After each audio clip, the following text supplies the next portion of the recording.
ইয়াকুব আলাইহিস সালামের চোখের দৃষ্টি শক্তিতে পরিণত হয়েছেন, দৃষ্টির শক্তি চলে গিয়েছে। ইউসুফ আলাইহিস সালাম যখন নিজের জুব্বা মোবারক পাঠালেন, ইয়াকুব আলাইহিস সালাম সেই জুব্বা মোবারক চোখে লাগানোর সাথে সাথে, ইউসুফ আলাইহিস সালামের গন্ধ শুকার সাথে সাথে আল্লাহ তাআলা ইয়াকুব আলাইহিস সালামকে দৃষ্টিশক্তি ফিরিয়ে দিলেন।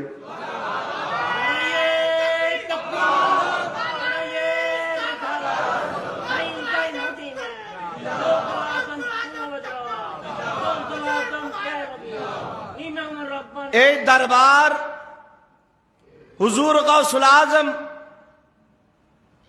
কুল নবী রহমতুল্লাহ আলাইহির দরবার।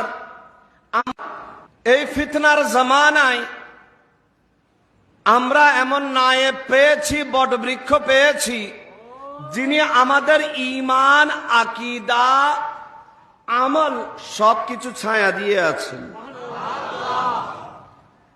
আমরা এখন গাউসুল আজমের অভাব বোধ করছি না, কারণ তাকে দেখার আয়না আছে। আমাদের সামনে কি আছে?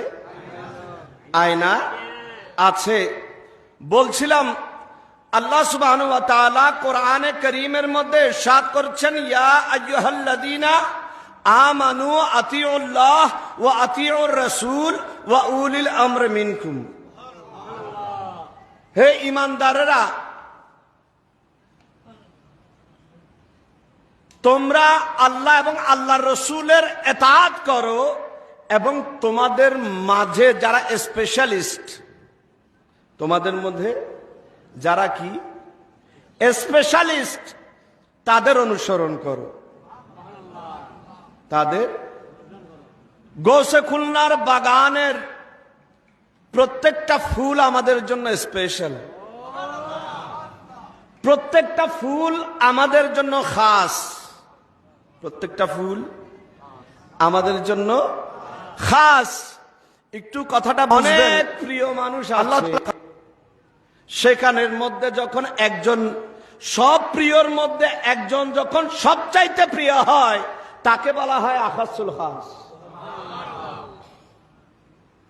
ইউসুফ আলাইহিস সালামের, ইয়াকুব আলাইহিস সালামের, ইউসুফ আলাইহিস সালাম ব্যতীত আরো 11 জন শাহজাদা ছিলেন।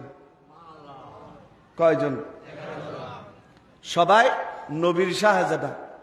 কার শাহজাদা? সবাই নবীর শাহজাদা, সবাই খাস।